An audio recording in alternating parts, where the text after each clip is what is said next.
Maka syariat ibadah puasa mengingatkan kita betapa pentingnya kita menahan diri, mencegah diri kita dari perbuatan zalim, mencegah diri kita dari perbuatan dosa dan maksiat. Karena hakikat ibadah puasa adalah al-imsak, menahan diri. Kita harus sanggup untuk menahan diri. Karena ibadah puasa disyaratkan Allah agar kita menahan diri dari makan dan minum yang halal, dari berhubungan intim suami istri yang halal. Kalau kita bisa meninggalkan perbuatan yang dilarang oleh Allah, padahal itu adalah halal, maka kita harus lebih bisa dan lebih mampu untuk meninggalkan perbuatan-perbuatan yang memang aslinya hukumnya haram, dilarang oleh Allah Subhanahu wa taala. Berapa banyak di antara kita umat muslim yang sadar atau tidak sadar masih berbuat kemusyrikan, masih ada yang durhaka kepada kedua orang tuanya, masih ada yang makan harta riba, masih ada yang makan harta anak yatim, masih ada yang mengkonsumsi narkoba, minuman keras, masih ada yang berzina, bahkan meminta untuk melegalkan perzinahan. Maka Idul Fitri hadir kepada kita untuk mengembalikan fitrah manusia yang sudah banyak melenceng dari jalan Allah. Allah menyatakan dalam surat Al-An'am ayat 155, inilah jalanku yang lurus, ikutilah jalan yang lurus itu. Tidak cukup kita hanya bersyahadat, tapi kita mengikuti jalan setan, kita mengikuti jalannya iblis. Kita diperintahkan oleh Allah untuk mengikuti jalannya Allah. Itulah yang kita minta setiap hari, 5 kali salat fardu minimal, belum lagi dengan salat sunnah. Di tiap rakaat kita memohon kepada Allah, ihdinas siratal mustaqim, ya Allah tunjukilah kami ke jalanmu yang lurus. Apakah ini cuma di lisan saja kita minta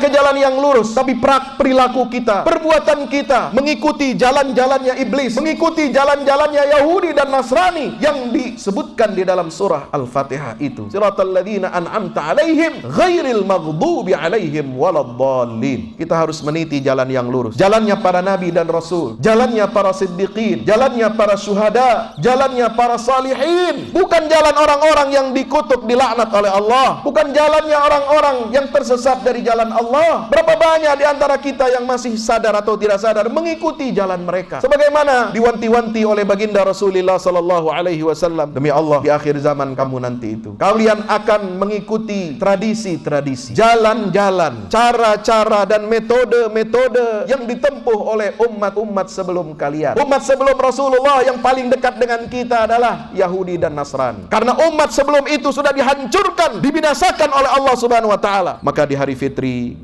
yang berbahagia ini, marilah kita kembali kepada kesadaran kita, kesadaran tanggung jawab kita kepada Allah Subhanahu wa taala, sebelum kesadaran tanggung jawab kita kepada sesama. Hablum minan nas. Hablum minan nas tidak akan diterima oleh Allah kalau kita tidak memiliki hablum minallah, tidak memiliki hubungan koneksi yang kuat dengan Allah, tali agama Allah itu dengan akidah yang benar, dengan pelaksanaan syariat yang benar, yang utuh, yang kafah, yang komprehensif. Dan hablum minallah inilah yang mengendalikan kita, mengendalikan diri kita, perbuatan kita dari perbuatan-perbuatan yang tercela. Kembalilah kita kepada fitrah yang suci ini agar kita selamat menghadap Allah Subhanahu wa taala dengan membawa iman, dengan membawa takwa, dengan membawa hati yang bersih, hati yang benar, tunduk patuh kepada aturan-aturan Allah. Ingatlah hari, kata Allah Subhanahu wa taala, yang tidak ada lagi berguna, tidak akan bermanfaat harta dan anak-anak kita, sudah, kecuali mereka hamba-hamba Allah yang datang nanti menghadap Allah dengan membawa hati yang bersih. Hati-hati dengan harta dan anak-anak kita. Alih-alih harta dan anak-anak kita akan membahagiakan di dunia dan